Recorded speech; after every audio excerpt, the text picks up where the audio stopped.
Bonjour mesdames et messieurs et bienvenue au webinaire d'aujourd'hui. Je cède la parole à votre animatrice Jessica Fournier, responsable de l'amélioration à la Fondation canadienne pour l'amélioration des services de santé. Bonjour tout le monde et bienvenue à ce webinaire. Je m'appelle Jessica Fournier et je vais animer ce webinaire, le quatrième dans la série de discussions soins et soutien communautaire liés à la démence, des innovations pour un soutien de proximité aux personnes vivant avec la démence et aux partenaires de soins. Nous sommes heureux de fournir un service d'interprétation simultanée. Si vous voudriez voir et entendre la présentation en français et que vous n'avez pas encore été transféré, dites-le nous dans la boîte de dialogue en bas à droite de votre écran. Une fois que vous aurez été transféré, vous devrez éteindre les haut-parleurs de votre ordinateur et composer le numéro qui figure à l'écran. Nous vous invitons à partager vos questions et commentaires en tout temps dans la boîte de dialogue en anglais ou en français. Vous ne pourrez intervenir oralement qu'à la fin du webinaire, mais nous vous encourageons à réagir, commenter, répondre aux questions dans la boîte de dialogue au fur et à mesure de l'événement. Nous allons résumer les questions dans la boîte de dialogue ainsi que les commentaires et les traduire dans les deux langues officielles et les diffuser dans un synopsis. Le courriel qui vous sera envoyé comportera également des liens avec l'enregistrement du webinaire d'aujourd'hui. Merci d'avoir répondu à la question que nous vous avions posée avant le début de cette séance. Nous avons parmi nous des représentants des autorités régionales de santé, des universités, de sociétés d'examen, de centres de recherche, de ministères, de l'Agence canadienne des médicaments et de la technologie en santé, de l'Institut canadien de recherche en santé, de Santé Canada, de l'Agence de santé publique au Canada, d'organismes de soutien communautaire, d'organismes de soutien aux personnes atteintes de démence, de résidences pour personnes âgées, de foyers de soins de longue durée, du Centre pour l'innovation en matière de vieillissement et de santé du cerveau, de Edgewell, du Réseau canadien de la fragilité, de l'Association médicale canadienne, du Collège royal des médecins de famille et du ministère de la Santé, des gouvernements partout au Canada, ainsi que de nombreuses autres personnes. Avant de commencer, je voudrais commencer ce webinaire en reconnaissant que nous nous réunissons sur un territoire habité par des peuples autochtones depuis un temps immémorial. Nous reconnaissons que j'anime ce webinaire depuis Perth, Ontario, territoire traditionnel des peuples Anishinaabe, Huron-Wendat et Haudenosaunee. Ce territoire est visé par les traités du Haut-Canada. Je vous encourage à partager dans la boîte de dialogue le territoire depuis lequel vous participez à ce webinaire. L'équipe de la FCASS qui a participé à la création et à la production de cette série comprend Tania McDonald, Jennifer Major et moi-même, Jessica Fournier. Sheena Kelly et Isabelle travaillent en coulisses à la production du webinaire. Aujourd'hui, nous allons entendre des présentations de Christine Vortova, du Dr Alex-Henri Bargava, de Shelley Doucette et d'Alison Luke. Christine, à vous, je vous donne la parole tout de suite pour vous présenter. Christine Vortova, bonjour, je m'appelle Christine Vortova. Je m'appelle Christine Vortova, je suis directrice des affaires académiques à Island Health, une autorité de santé dans l'île de Vancouver. Je supervise des initiatives de gestion du changement, par exemple amélioration de la qualité pour les médecins et refonte des systèmes de santé. Je suis formé en sociologie médicale et en gérontologie et je suis professeur agrégé de sciences médicales à l'Université de Victoria. Je suis également co-chercheuse en vertu de subventions de recherche pour les soins palliatifs, la science et la technologie de la mise en œuvre pour les adultes âgés, ainsi que la santé cognitive, point de mire de notre webinaire. J'habite l'île de Vancouver et j'apprécie beaucoup l'océan et la nature de plein air dans la Colombie-Britannique. Je donne la parole à Alexandre-Henri Bargava. Docteur Alexandre-Henri Bargava, je suis neurologue. Je suis professeur adjoint à l'Université de Colombie-Britannique et professeur dans la division des sciences médicales de l'Université de Victoria. Je travaille surtout, moi aussi, dans l'autorité Island Health. Je suis directeur médical de l'initiative de santé cognitive, Manning, dont vous allez entendre parler plus tard dans ce webinaire. Moi aussi, j'habite Victoria avec ma famille. Jessica Fournier. Shelley Doucette, à vous. Shelley Doucette, bonjour, je m'appelle Shelley Doucette, une formation de sciences infirmières. J'habite à Saint-Jean du Nouveau-Brunswick et je suis professeur de sciences infirmières à l'Université du Nouveau-Brunswick. Je suis également directrice du Centre de recherche et de soins novateurs et je suis professeur de recherche sur les soins axés sur les patients. Je suis également co-directrice de Navicare Soins à vie dont nous allons parler tout à l'heure. Jessica Fournier, merci beaucoup. Alison Luke, à vous. Alison Luke. Bonjour, je m'appelle Alison Luke, je suis associée de recherche à l'Université du Nouveau-Brunswick, campus de Saint-Jean. Je suis attaché à la faculté des sciences infirmières, mais j'ai une formation de sociologue. Je suis également co-directrice de Navicare Soins à vie dont nous allons parler ce matin. Aujourd'hui plutôt. J'habite à Saint-Jean du Nouveau-Brunswick sur la superbe baie de Fundy.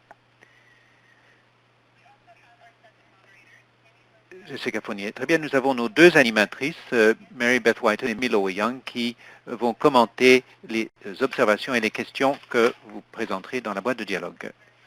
Milo Young, à vous la parole. Bonjour, je m'appelle Milo Young, je suis ex-chef de la direction de la Société d'Alzheimer du Canada.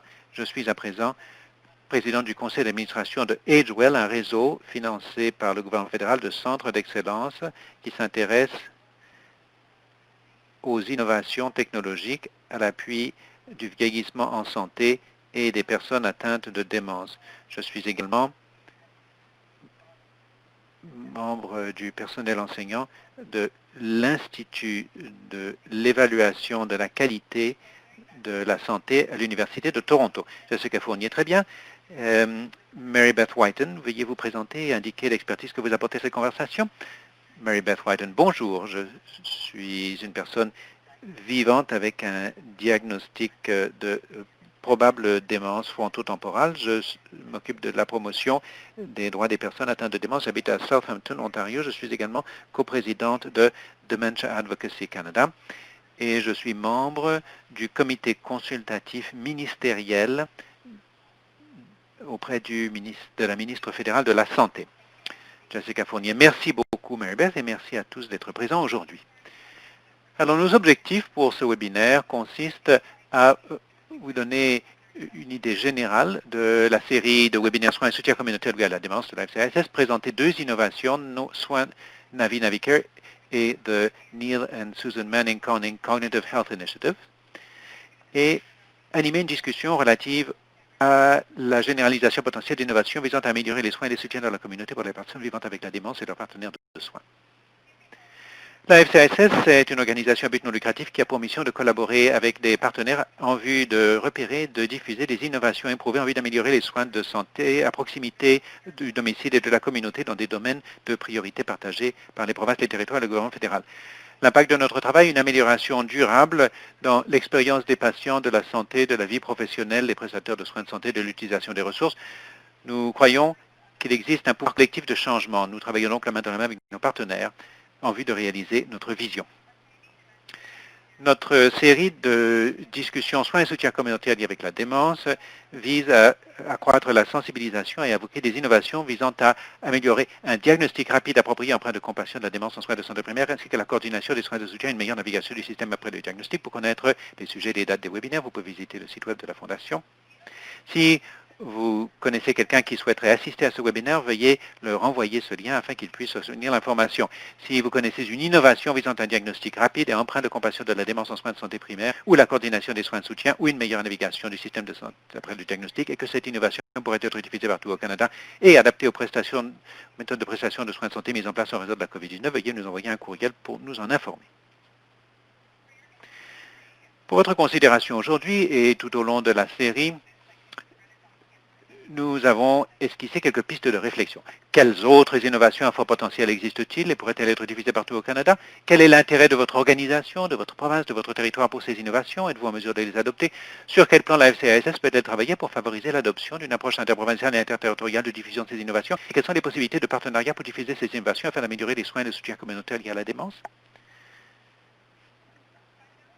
À présent, je voudrais donner la parole à Mary Beth Whiten et Mimilo Young pour bénéficier de leurs aperçus. Mary Beth, quelle a été votre expérience recevant un diagnostic et vous y retrouvant dans les soins et le soutien après ce diagnostic de démence? Mary Beth Whiten. Cette question est tellement importante. Je voudrais commencer par dire que je ne suis pas unique dans mon expérience. Je pourrais la résumer en disant que ça a été épouvantable avant mon diagnostic. Le processus a été très long, cela a pris environ 2 ans.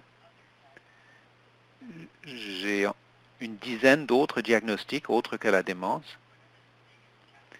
L'un des plus grands défis, ça a été la stigmatisation au sein de la profession médicale. Croyez-le ou non, beaucoup de gens me disaient « Vous êtes trop jeune pour être atteint de démence ».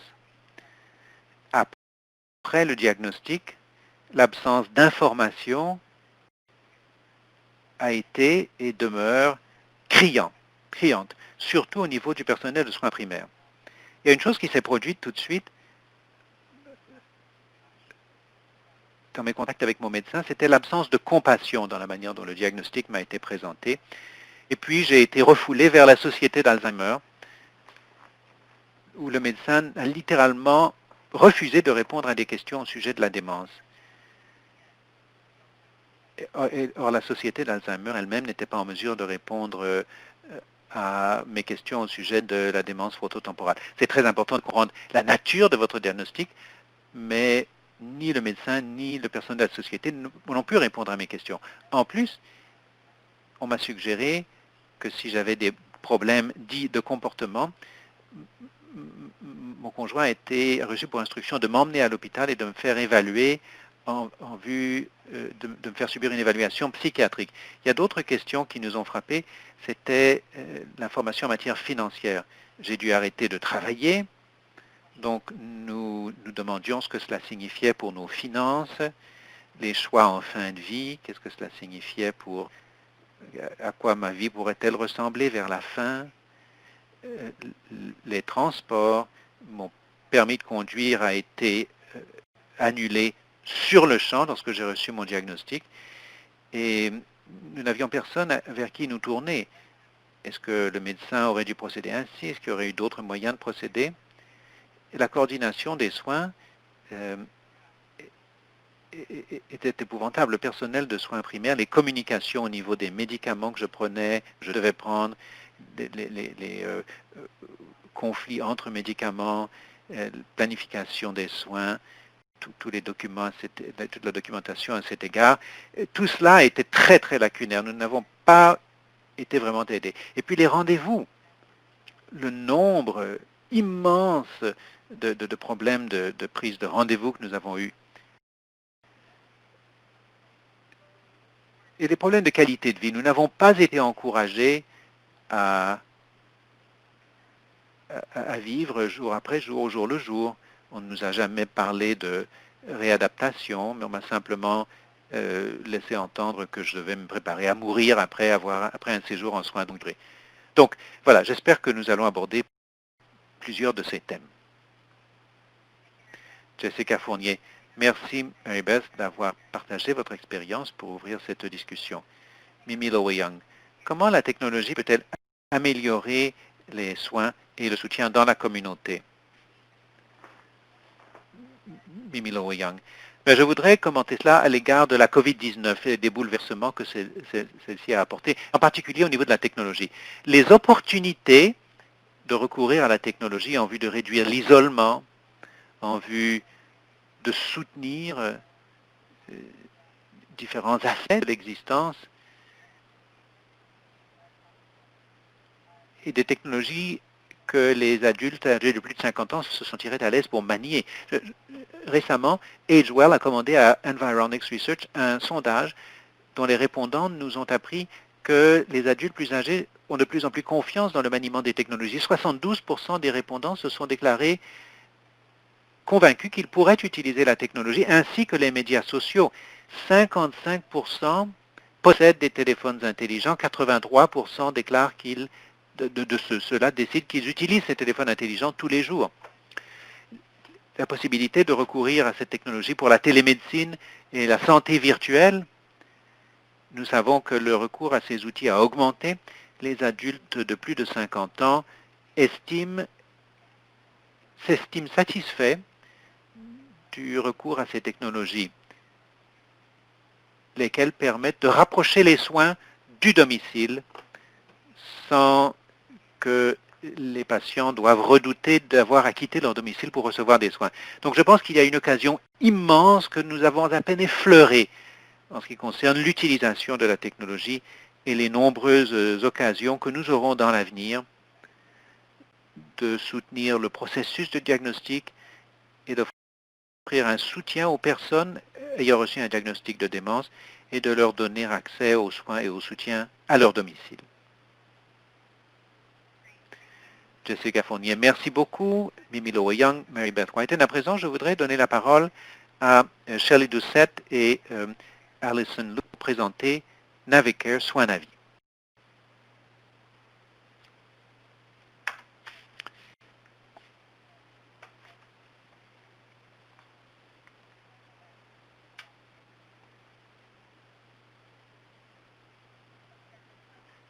Shelley Doucette. Bon. Alors, merci encore de nous avoir invités. Alison et moi-même allons partager une innovation qui a été mise en œuvre au Nouveau-Brunswick intitulée Soins à vie, Navicare, que nous co-dirigeons. Il s'agit d'un centre de navigation pour les patients à l'intention des enfants ayant des besoins de santé complexes au Nouveau-Brunswick. Nous allons décrire le fonctionnement du centre de navigation et nous allons évaluer son impact ainsi que certaines des leçons que nous avons apprises. Vous vous demandez, compte tenu de l'importance attachée aux enfants, pourquoi nous sommes ici aujourd'hui. Nous allons donc évoquer la possibilité d'étendre le modèle aux personnes vivant avec la démence et à leurs partenaires de soins. Commençons par parler de l'élaboration du centre. Tout a commencé en 2015 lorsque nous avons reçu un financement de l'Institut canadien de recherche en santé pour explorer les besoins des enfants et des jeunes ayant des besoins de santé complexes. Nous avons interrogé des partenaires aidants et des partenaires de soins ainsi qu'un certain nombre de services de santé sociaux. Mais l'un des principaux obstacles que cette recherche a mis à lumière, c'est la difficulté à s'y retrouver, à naviguer dans le système de santé. Nous avons donc décidé de mettre au point un centre de navigation pour les patients.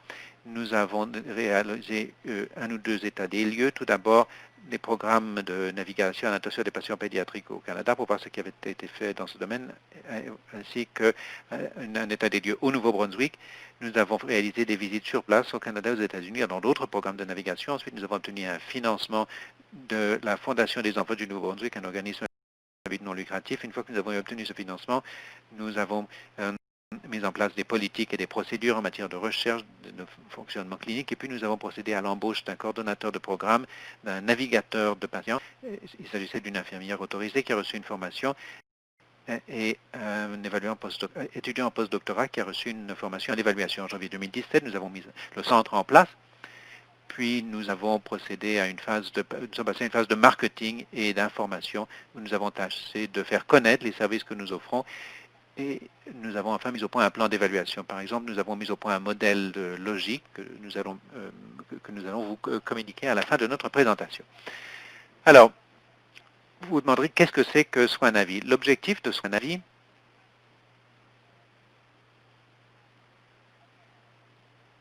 L'objectif de Soins à vie, c'est de fournir des soins plus commodes et intégrés afin de soutenir les besoins physiques, mentaux, émotifs, sociaux, de développement et spirituels dans le cadre d'un modèle de soins personnalisés axé sur les familles. Le Nouveau-Brunswick a 2 langues officielles. Il s'agit d'un centre virtuel, donc bilingue, qui est axé sur la recherche. Les services sont offerts gratuitement du lundi au vendredi de 9h à 17h. L'aspect virtuel est particulièrement commode pendant cette période de COVID. Les patients ne sont pas refoulés en raison de leur degré de complexité. Il n'y a pas besoin d'un diagnostic. Notre navigatrice de soins est, comme je le disais, une infirmière autorisée qui met famille en contact avec les services et les ressources de tous les secteurs, qui participe également à la coordination des soins, qui facilite les transitions de soins. Par exemple, la transition des services pédiatriques aux services pour adultes. Et bien entendu, cette personne agit comme personne de ressources pour l'équipe de soins. Je vous réitère que le centre peut être consulté par les jeunes, les partenaires de soins et les équipes de soins, donc par quiconque.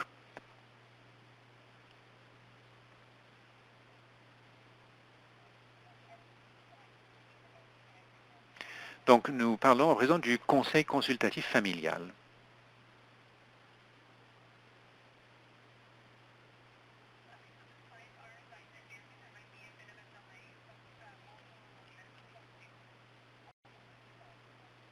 Alors donc le conseil consultatif familial, comporte 7 bénévoles ayant une expérience vécue.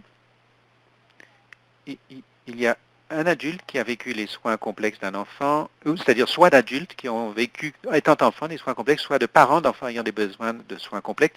Ce conseil se réunit chaque mois avec l'équipe de recherche et la navigatrice de soins, met au point des ressources pour la navigatrice de soins et l'équipe de recherche et anime des ateliers pour les projetants et les fournisseurs de soins. À présent, passons au processus de travail avec la navigatrice de soins. Le processus de travail avec la navigatrice de soins commence pendant la première interaction. Il s'agit d'évaluer les besoins du client, recueillir des données démographiques. Une fois que les besoins insatisfaits sont identifiés par le client, ce qui se fait de concert avec la navigatrice, les objectifs sont établis afin de répondre à ces besoins. Ensuite, l'intervention consiste à fournir un soutien personnalisé à la navigation, axé sur la famille, en fonction des objectifs fixés, et ce pendant le cours de la relation navigatrice-patient. La navigatrice de soins reste en contact avec les patients et la famille au besoin. Nous avons constaté qu'il est très courant que pendant ces contacts ultérieurs, de nouveaux besoins sont identifiés. La navigatrice fait un suivi auprès de la famille et fournisseurs de soins afin de déterminer s'il y a des besoins insatisfaits. C'est une approche très collaboratrice. Et enfin, une fois que les besoins sont satisfaits, le dossier est archivé mais n'est jamais fermé et le client a la faculté de s'adresser à la navigatrice de soins en tout temps. Je vais présenter la parole à Alison qui va évoquer les prestations que nous proposons. Alison Luke. Merci beaucoup, Shelley Doucette. Alors, voici, pour vous donner une idée de l'aide que Soins Navi peut proposer aux familles, aux patients, aux familles, bref à notre clientèle. Il y a une vaste gamme de besoins que l'on retrouve chez les clients. Il pourrait s'agir de la simple tâche de dresser une liste de programmes de ressources de services pour une famille qui déménage dans une nouvelle région de la province et qui veut simplement savoir par où commencer. Mais la plupart des clients ont des besoins plus complexes, plus compliqués. Ils peuvent identifier des objectifs dès le processus d'inscription. Certains des cas plus compliqués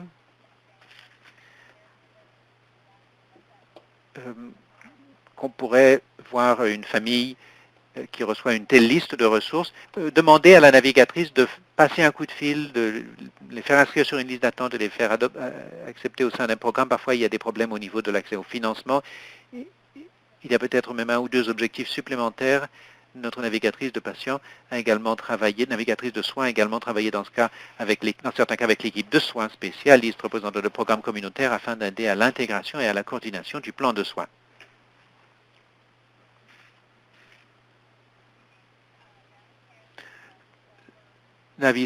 Soins Navi a aidé plus de 200 clients. La plupart des appels reçus par la navigatrice de soins nous viennent de partenaires de soins, surtout des mères. 30 ou plus de nos cas nous sont adressés par des fournisseurs de soins sociaux ou cliniques, pédiatres, sociologues, collaborateurs d'associations communautaires qui œuvrent auprès de cette population. En ce qui concerne l'évaluation, elle est permanente. Jusqu'ici, nous nous sommes attachés à évaluer les expériences et la satisfaction des fournisseurs de soins ainsi que de nos clients. Tous nos clients reçoivent un sondage sur la satisfaction lorsque leurs cas sont archivés. Nous avons une certaine difficulté à mesurer l'impact de Soins Navi, de la navigation des soins en général. Jusqu'ici, nous nous sommes concentrés sur les aspects qualitatifs sous forme d'entrevue, mais au fur et à mesure que le nombre de clients augmente, nous espérons pouvoir réaliser des mesures plus quantitatives en nous concentrant par exemple sur le nombre de réduction du nombre de visites à l'urgence ou de jours d'absence de l'école. Notre navigatrice repère les obstacles et les lacunes dans les services et en dresse la liste afin d'orienter l'élaboration des politiques. Ce sont des obstacles et des lacunes qui sont identifiés par les clients eux-mêmes.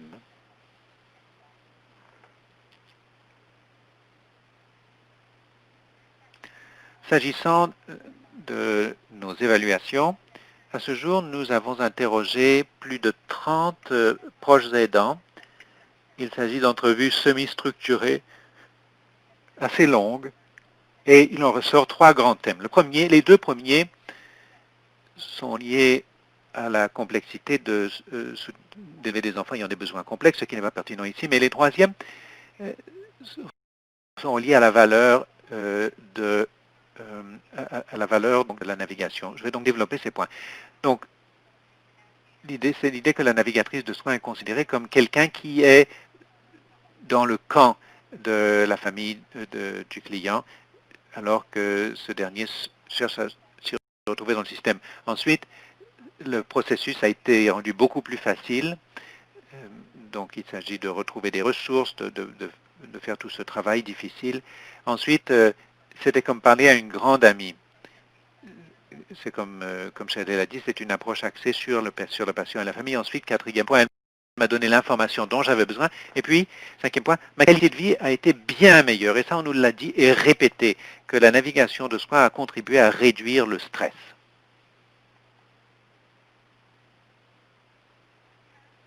En ce qui concerne les résultats des 10 entrevues que nous avons menées jusqu'ici avec les partenaires de soins, les fournisseurs de soins plutôt, entrevues semi-structurées, il ressort 5 thèmes. D'abord, la navigation, le système de soins Navi est une source fiable. Il y a la création de liens avec les patients. Le soin Navi aide à tisser des liens. Les fournisseurs de soins ne sont pas toujours au courant des différents programmes et services qui sont disponibles. Donc, la navigatrice de soins joue un rôle de liaison.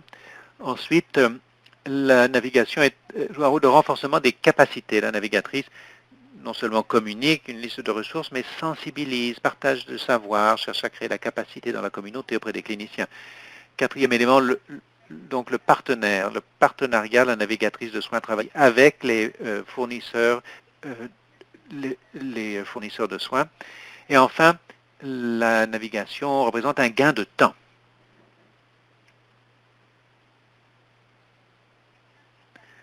Alors, en ce qui concerne les leçons, nous en avons 4 à vous partager. Tout d'abord, l'importance d'avoir un conseil consultatif familial ou un conseil consultatif des patients et des familles dans le cadre d'un programme de navigation. Deuxième leçon, la nécessité d'être conscient des problèmes de sensibilisation et marketing. Soin Navi n'était pas intégré dans une clinique ou un programme gouvernemental, donc nous avons dû beaucoup travailler au niveau de la sensibilisation et du marketing. Il faut que ce soit une priorité. Troisième leçon, le niveau de langue.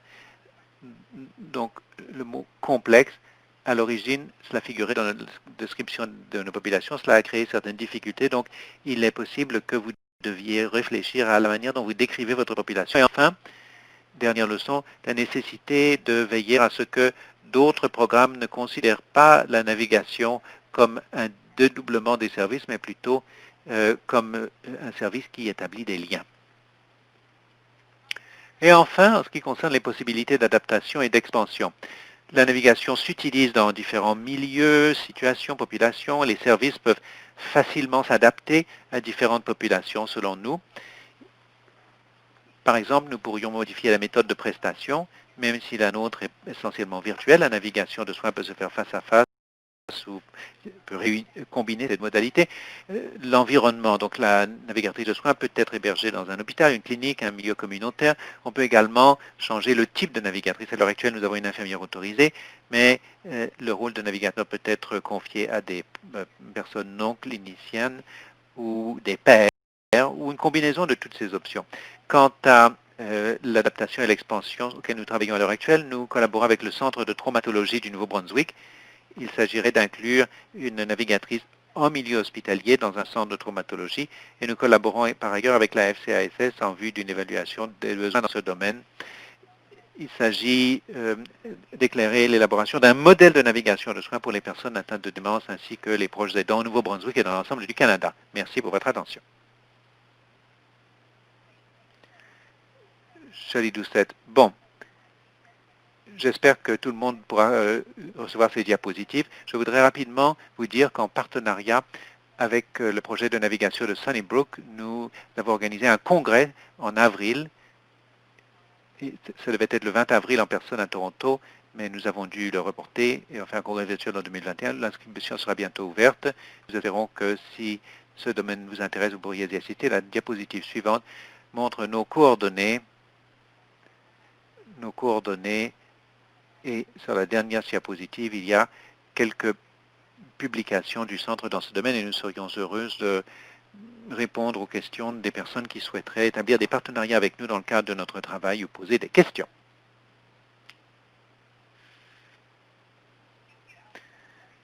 Jessica Fournier. Merci à l'École Échelle pour votre présentation. Nous nous excusons envers les personnes qui n'ont pas pu voir les diapositives, mais ce webinaire est enregistré et nous allons diffuser les diapositives à l'issue de la séance au cas où vous auriez raté quelque chose.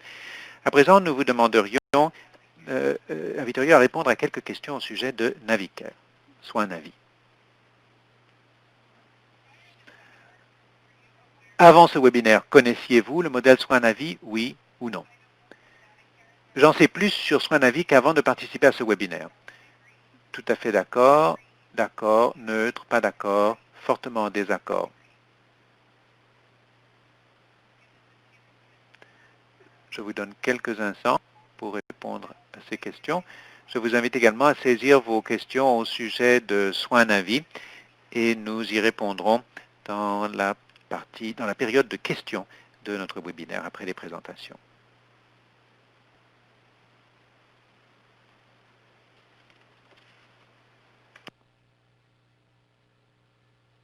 Donc merci pour vos réponses au questionnaire. Je donne la parole à Christine et Alex qui vont faire la présentation sur le Neil and Susan Manning Cognitive Health Initiative.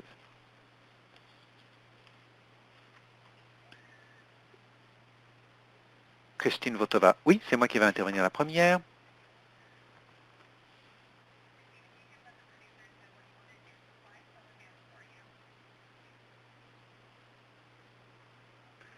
Alors, mon collègue, le docteur André Bargava et moi-même, reconnaissons que nous vivons dans les territoires traditionnels et non cédés des Lekwangken, Malhat, Pachidat, Siasnu, Chuki et Umsanik. La photo représente la maison des premiers peuples. C'est un centre social, culturel et académique pour les étudiants autochtones de l'Université de Victoria et qui encourage le développement d'une communauté dans un espace sécuritaire.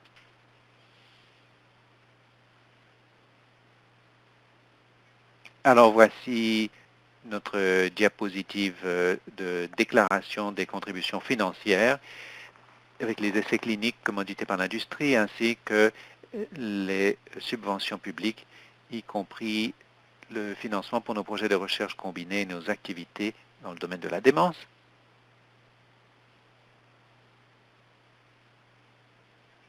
Voici la Manning Cognitive Health Initiative.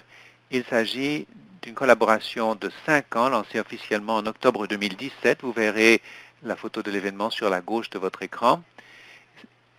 C'était un événement accueilli par la Fondation hospitalière de Victoria en vue de reconnaître la famille Manning qui a fait un don généreux en vue de faire progresser les recherches cliniques et des solutions de chez nous en matière de soins de la démence, afin de pallier les lacunes, de combler les lacunes que cette famille avait constatées dans son parcours face à la démence. Il s'agit du plus important don de recherche dans l'histoire de la Fondation.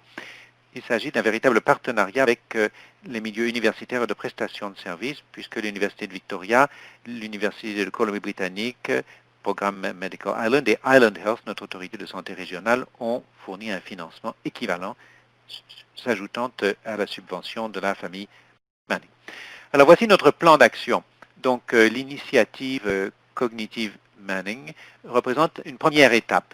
Notre succès dépend de la collaboration entre nos partenaires. Notre objectif consiste à diffuser notre initiative à l'échelle régionale. Nous nous concentrons d'abord pour la région South Island et la capitale de la province Victoria. Faute de temps, nous n'allons pouvoir évoquer que quelques-unes de nos activités collaboratives pluriannuelles et comportant de nombreuses prestations. Nous ne pourrons pas peut-être évoquer le travail de nos collègues à l'Université de Victoria, l'Institut du vieillissement et de la santé à vie, lesquels, avec le financement de la famille Manning, ont mis au point une appli intitulée MyCog Health qui permet aux personnes de surveiller les changements intra-individuels. Des études de validation sont en cours afin de passer à la mise en œuvre de ce projet. Donc, grâce au code de couleur, vous pourrez voir à quelle action chaque élément de notre présentation se rapporte. Alors, Donc, la Manning Cognitive Health Initiative s'aligne sur les priorités de notre autorité de santé, de la province et du gouvernement fédéral, et en particulier avec le guide provincial de la Colombie-Britannique, qui évoque 4 priorités, dont notre initiative évoque de tout d'abord favoriser la prévention, l'intervention précoce et la sensibilisation du public, et accroître le soutien du système et de l'adoption des pratiques exemplaires en soins de la démence.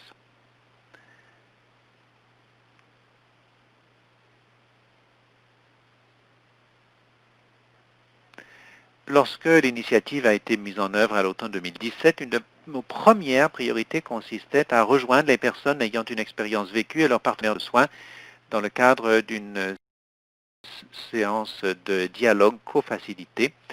Certains d'entre vous connaissent peut-être SPORE, Strategy for Patient-Oriented Research, la stratégie pour la recherche orientée vers les patients. Cela s'inscrivait dans notre mandat partagé en vue d'orienter la recherche sur les patients à l'échelon local.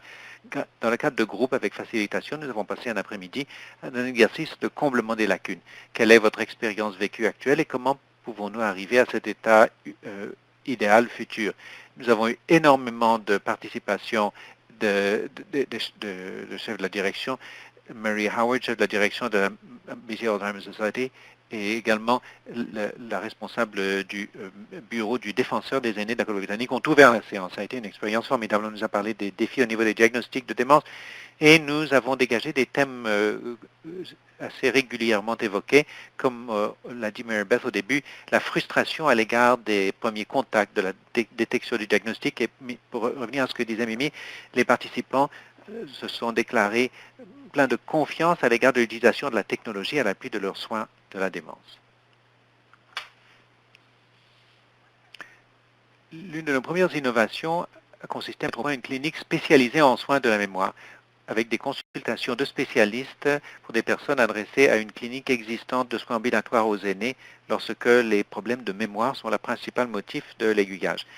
La clinique spécialisée en soins de la mémoire existe depuis 2 ans, ou presque. Il s'agit de rationaliser le parcours des soins de la démence et de saisir des données au point de prestation de soins, ce qui n'était pas fait de façon rationalisée et exhaustive avant l'initiative Manning. Le financement a permis aux instructeurs de participer à la mise en œuvre des meilleures pratiques et dans la reconception des procédures. Nous avons mis au point un conseil comportant une représentation de dirigeants, au niveau des dirigeants de nos divers partenaires universitaires et services de santé. Il s'agit d'un processus de décision participatif et nous pouvons présenter des rapports à nos donateurs dans le cadre de la Fondation. Mon collègue, le Dr Henri Bakava, va évoquer les aspects cliniques de ce programme. Ce que vous voyez ici, dans les 500 consultations de patients que nous avons eues en 2020, plus de la moitié sont des femmes, l'âge moyen de 18 ans, la majorité ont un diagnostic de troubles graves de la cognition. Je donne la parole au Dr Henri Bakava, directeur médical de l'initiative santé cognitive.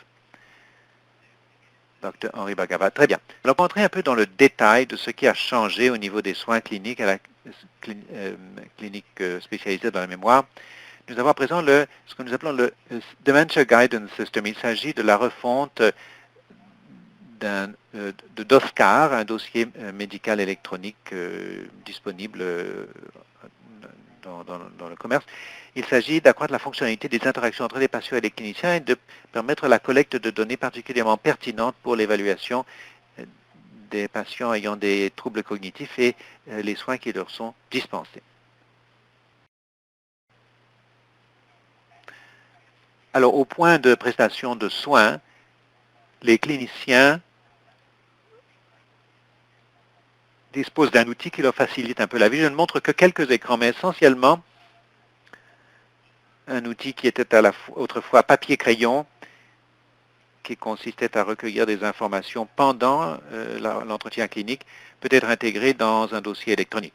Bon, ce n'est pas peut-être absolument nouveau, mais nous adaptons le dossier médical à l'évaluation cognitive et nous y incorporons différentes échelles. Ce cliché d'écran montre l'échelle de fragilité. Voici à présent quelques exemples de résultats. Par exemple, après la visite, nous pouvons réaliser l'aiguillage vers le programme First Link de la Société d'Alzheimer. Nous pouvons envoyer les patients pour diverses procédures d'investigation, des tomographies, ou encore les adresser à d'autres programmes dans le réseau de soins de santé dans la ville. Ensuite, ce que cela nous permet, nous pouvons utiliser des informations qui est en général stockées dans les dossiers de santé et créer une base de données, même avant que les éléments de données individuels ne soient prêts dans le système. Nous pouvons prendre des notes de consultation dictées, toutes simples, et utiliser des algorithmes d'apprentissage machine pour en extraire de l'information. Donc, une note de consultation d'un médecin ou d'une infirmière praticienne qui commence par dire, bon, je suis heureux de vous passer en revue Monsieur X qui a 72 ans, qui vous est adressé pour une évaluation cognitive, etc. Alors voici un exemple, la prochaine diapositive, de l'évaluation cognitive. Donc, dans ces deux paragraphes, il y a une douzaine d'éléments de données uniques qui sont extraits. Cela nous permet très rapidement d'accumuler un savoir au sujet des patients que nous recevons et d'adapter les activités cliniques que nous proposons en clinique, justement, pour mieux servir ces patients.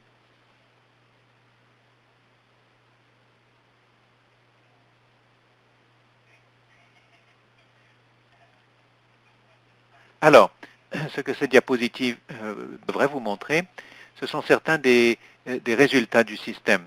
Il s'agissait de quelques exemples simplement, mais nous pouvons utiliser les données que nous extrayons pour réaliser une analyse de regroupement de facteurs de risque afin de mieux apprendre qui sont nos patients, quels sont leurs facteurs de risque dans notre communauté. Cela nous permet de mieux planifier les interventions que nous pouvons proposer en clinique.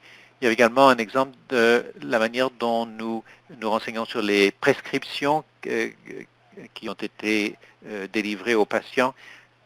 Nous pouvons nous renseigner sur les tendances en matière de prescription dans la médecine de ville ainsi qu'au niveau des cliniciens qui les reçoivent dans les cliniques que nous pouvons alors comparer aux normes de soins, aux pratiques exemplaires et donner une rétroaction aux cliniciens. Encore une fois, cela se produit généralement de façon informelle dans une clinique, mais le système nous permet de disposer des données lorsque nous avons nos discussions.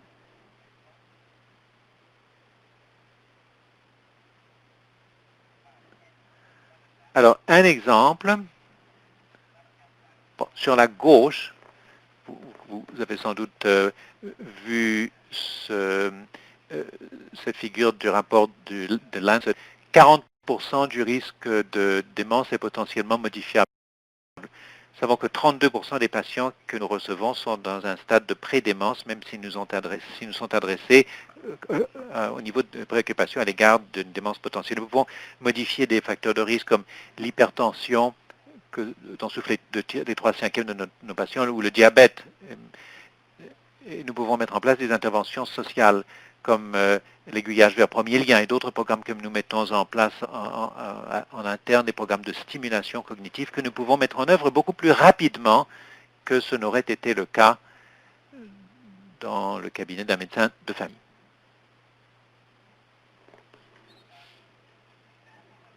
Voici un exemple d'un système qui nous permet de nous adapter de manière plus fluide. Beaucoup de nos activités ont été arrêtées au mois de mars, lorsque la pandémie de Covid a commencé. Toutes les visites en personne à notre clinique ont été annulées. Nous avons pu rapidement, c'est-à-dire en moins d'une semaine, offrir des visites de télésanté. Nous avions envisagé la télésanté pour l'évaluation de patients présentant d'une potentielle démence ou des troubles cognitifs. Nous avons mis en place un processus d'évaluation qui nous permet de savoir au moins si ce qui serait accessible ou sécuritaire pour les patients. La plupart des patients, en fait, étaient satisfaits des rendez-vous de télésanté et ont déclaré qu'ils souhaiteraient que les rendez-vous de télésanté continuent dans l'avenir, pandémie ou non. Donc, cela nous a permis d'en apprendre un peu plus sur la prestation de soins de la démence à distance. Nous avons appris que pour les patients qui sont équipés pour participer à des évaluations à distance, certains souhaiteraient que cet outil continue d'être utilisé dans l'avenir.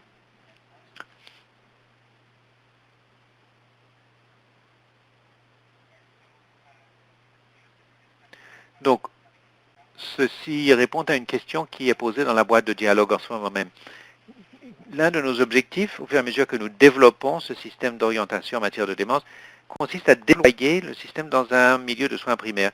Si vous avez eu la chance de participer au webinaire du mois dernier, vous auriez entendu une présentation de la Dr Linda Lee où elle expose le modèle de la clinique de clinique MINT qu'elle a mise au point en Ontario et qui mérite d'être adopté. La Dr Lee consulte actuellement des cliniciens et d'autres personnes à l'extérieur de l'Ontario. Nous voulons implanter jusqu'à 3 cliniques de soins de la mémoire pour les troubles de la mémoire dans l'île de Vancouver en fonction de son modèle. Nous voudrions nous efforcer d'adapter notre système d'orientation en matière de démence afin qu'il puisse être utilisé par les cliniciens dans ces cliniques spécialisées, que nous puissions apprendre ce qui se passe au niveau des soins primaires dans toute la mesure du possible au niveau des évaluations. Et ça, c'est important parce que nous avons déterminé que environ le tiers des aiguillages que nous recevons les patients auraient pu être reçus en clinique de soins primaires. Donc, afin d'accroître la capacité, nous n'allons pas pouvoir mettre chaque client en rapport avec un spécialiste, mais lorsque les patients pourraient être adéquatement diagnostiqués et recevoir une recommandation initiale adéquate au niveau des soins primaires, nous pouvons travailler avec nos collègues dans ce secteur pour élargir leur capacité. Cette diapositive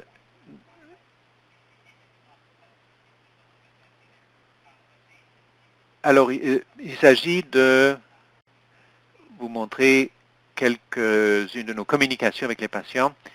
Nous avons un article qui met en vedette un patient qui a été reçu par la clinique et qui voulait nous remercier de l'avoir évalué. Il se sentait un peu perdu dans le système et ses autres médecins ne savaient pas vraiment comment l'aider parce qu'il avait un problème cognitif assez unique. Nous avons des anecdotes de nos patients qui ont participé à des projets de recherche.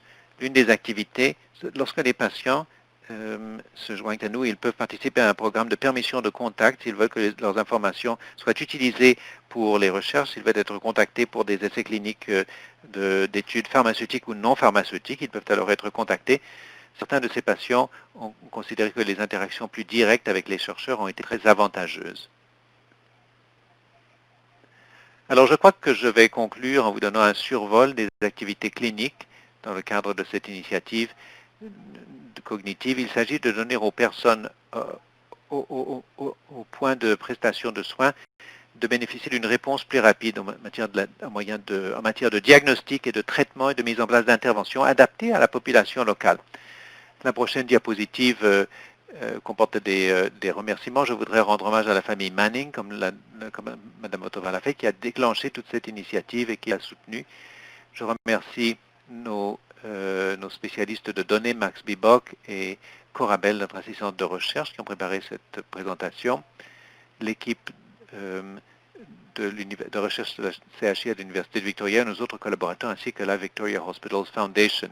Et sur la toute dernière diapositive, vous pouvez voir des photos de quelques-uns des participants à nos activités auxquelles nous avons travaillé. Merci pour votre attention et je rends la parole aux animatrices.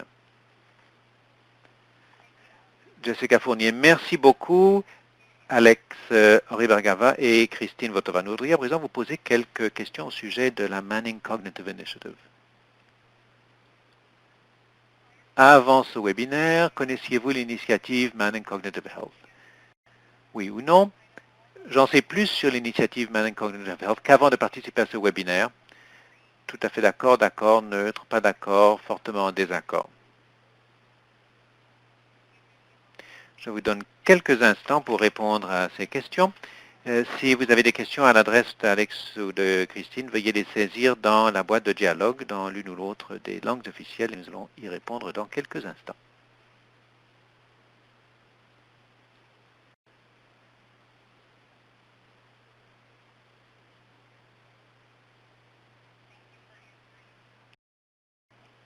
Merci d'avoir répondu au sondage. Nous allons revenir à notre présentation et ouvrir la période de questions et de réflexion.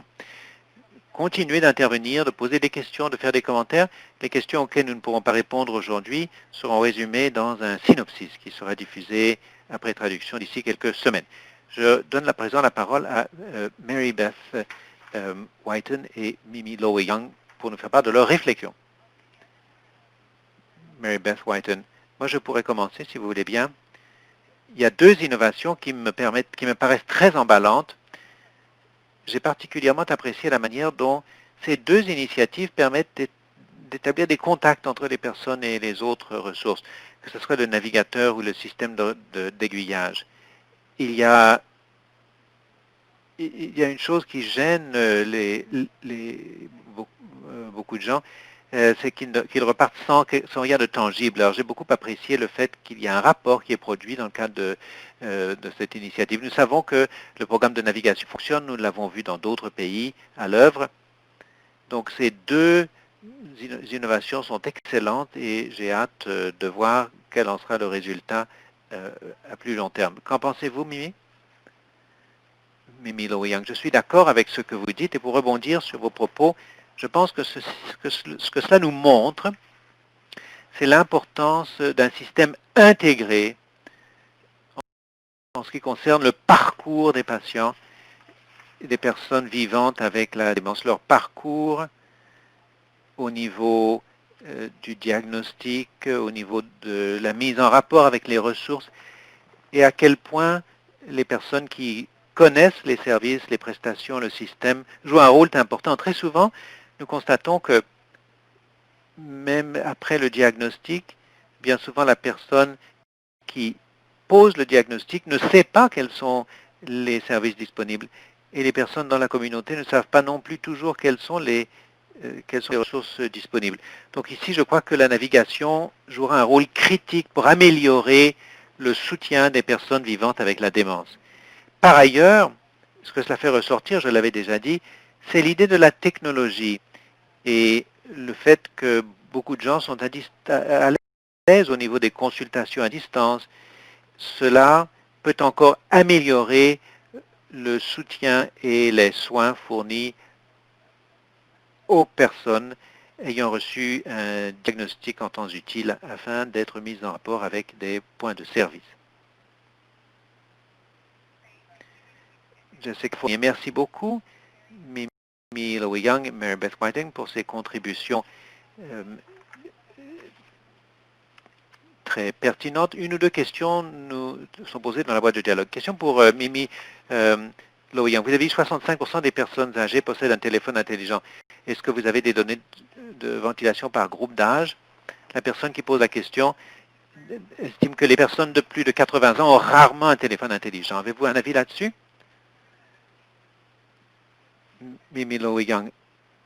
Il s'agit on trouvera ces données sur le site AgeWell, où sont affichés les résultats du sondage d'Environics, commandé Environics. Je ne suis pas certaine si ces données sont ventilées, mais c'est intéressant parce que je vis avec quelqu'un qui est plus âgé, mais je connais d'autres personnes qui sont plus âgées.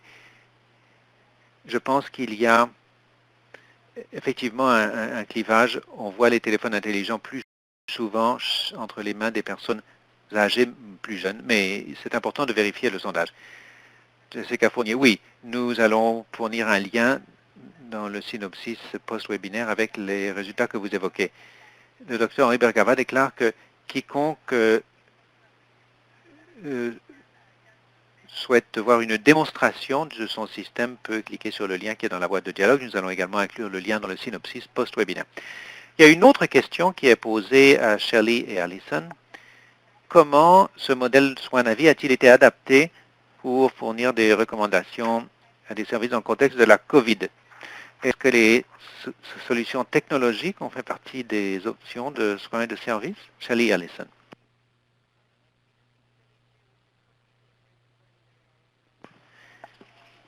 Shelley Doucette. Le modèle était virtuel pour commencer. On a donc pas vraiment dû nous adapter. Avant, il y avait quelques services présentiels. Maintenant, c'est tout virtuel, mais l'adaptation n'a pas été très importante. Quant à la manière dont nous avons adapté notre travail, c'est une question d'analyse des besoins. Lorsque des clients nous appellent, ils ont peut-être des questions qui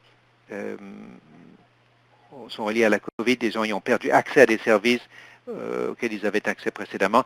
Pendant les 3-4 premières semaines de la pandémie, les navigatrices ont passé beaucoup de temps à se familiariser avec tout ce qui se passait dans la province. Et l'adaptation de différents programmes et services à la COVID et les services qui étaient disponibles pour soutenir les familles financées par le gouvernement fédéral, provincial. Donc ça aurait été la principale adaptation. Nous avons cherché à renseigner notre navigatrice sur les services auxquels nous pouvions aiguiller, vers lesquels nous pouvions aiguiller nos familles.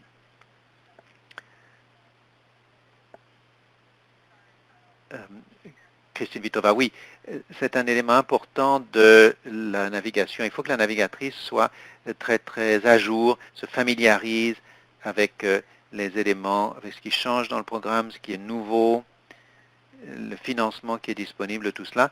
Et c'est ça qui prend beaucoup de temps. Et nous pouvons alors soulager les familles, les soignantes de ce fardeau qui peut être extrêmement lourd, surtout dans le cadre de la COVID. Jessica Fournier. Ben voilà les questions qui nous sont posées pour aujourd'hui.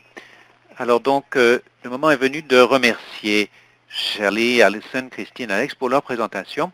Je voudrais remercier Mary Beth et Mimi pour leurs réflexions et commentaires. Merci à nos producteurs, à nos opératrices, à nos interprètes pour leurs efforts dans le déroulement de ce webinaire. Merci à vous tous d'avoir été des nôtres.